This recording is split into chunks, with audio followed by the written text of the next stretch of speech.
Hey guys, this is Chelsea. Welcome to my channel. I'll be doing a review of all of the books that I read in the month of June. So I read 3 of them, so it shouldn't be that long. So let's go ahead and get started. I want to start off with It Was You All Along by Russ. I actually saw him in concert a few weeks ago as well.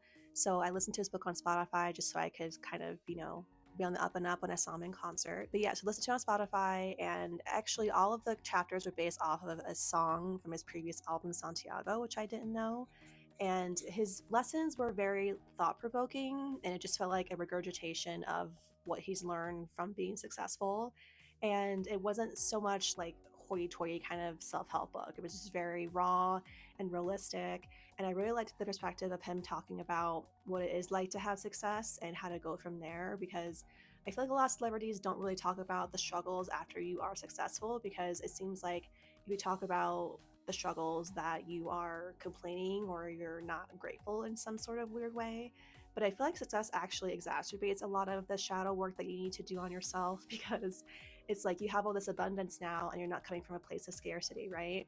So you have this abundance and you're still not happy with your life and you're still not happy with where you are personally. And I feel like that just shifts a lot of things because it really reinforces the idea that money does not get rid of all of that. It does not negate all the struggles that you'll still have or the work that you still need to work on for yourself. And he talked about how he had money, but then he had a lot more pressure because he helped out his family a lot. And there was not a lot of outlets that he had to express this excess energy that he had. Like he talked about when he was younger and he was a very rambunctious kid and he got into basketball. And then when he got the success, he put a lot of his energy into sleeping with women and stuff. So it was more like this came up and it really forced him to take a big look at himself and what he wanted from life. And of course he was chasing all the success, he was chasing the money, he was chasing the fame, but he really had to take a deep look and ask himself what he was also running from and what he was running toward. And so that aspect of the book was really eye-opening for me, and I just felt like we were like at a campfire and he was just like telling me about his life and his journey, and it felt really realistic, and I felt like it wasn't coming from a place of superiority. It just felt like he was being realistic with himself as well through writing this book, and how he wanted to view his life in the future and like look back on himself and ask himself if he actually did what he wanted, if he went after what he wanted, if he touched the people that he wanted to touch, and just really like express himself in the most positive way he could. And so that was just all really beautiful to listen to. And I'm glad that it was a short book, because I feel like if it was any longer than that, I probably would have like, clocked out a little bit.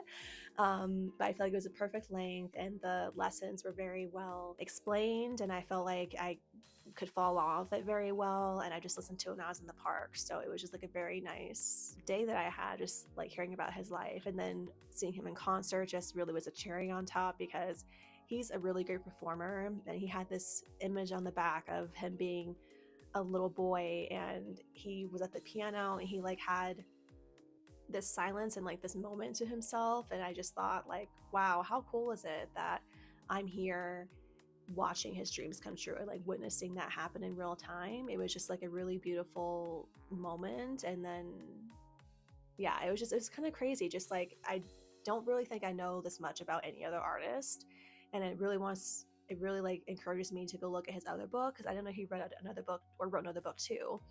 And this one also is on the New York Times bestsellers list, so kudos to him for that. But yeah, so that was the first book I read. I also read The Watchers, but I did a review on that. I did a movie and book comparison, so you can go watch that if you would like. I don't want to get too much into it because, like I said, I already went pretty much into it for my other video.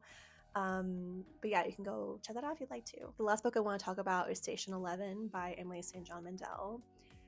And I'm going to start off by saying it wasn't for me. I read it physically because I got from the library, and then I had to return it because, books have return dates for libraries. And so I listened to the rest of it on Spotify because it's on Spotify, and I read like the last 5 chapters of it. And I finished it when I was on my way to this comedy show that I saw with my sister and her friend and her partner in Denver.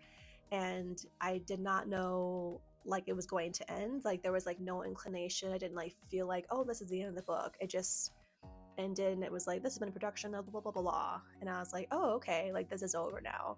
And as soon as it was over, it just like left my brain. Like I don't really like none of the scenes really sat with me. I didn't really feel like I am like a changed person necessarily from reading this book. I don't remember a lot of like the lessons that were supposed to be in it.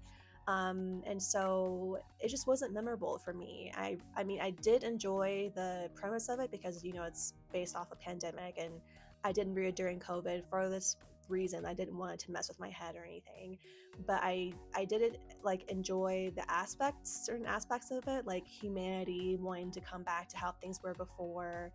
Like they made the museum and the airport trying to get back to where things were and just like remember all the positive things that humans experienced before the pandemic and before the fall, and the struggle of not only trying to find food and sustenance, but also trying to come back to art again and coming back to just like the artistic side of what being human is, and like grasping onto that as tightly as you can. But yeah, you know, I just didn't really get into it. In fact, as soon as it was over, I was like, oh, I need to go like read the Wikipedia about this, because I do that if I feel like there's something that I missed, or if like, because this is a pretty big book, you know, like it was pretty well renowned. It was a finalist in some awards, and so I thought like maybe I'm missing something because I wasn't that into it, but I wasn't really missing anything. It just wasn't for me. But I'm really glad that it has the community that it has, and I'm glad that people do enjoy it. But for me, it wasn't as enjoyable as I was expecting. And I'm not to say that she's a bad writer, because I do think she's a good writer, but I just feel like the story and the narrative itself just didn't really pull at my heartstrings. And I probably will forget about this book the next week. So on that note, those are all the books that I read this month. I'm currently reading How to Solve Your Own Murder because my family and I are in a book club. Like, we as a family have our own book club. And so we're reading books on the New York Times bestsellers list, and we're also going to switch off between that and reading banned books. So next month I'll have a little bit more to talk about with that, hopefully. And I have some books shut out from the library. So I think I'll be having a good reading month, is what I'm anticipating anyway. But yeah, thank you for watching my review of the books that I read this month for June, and July will be next, which is kind of crazy. But yeah, thank you for watching. I'll see you guys next time. Bye.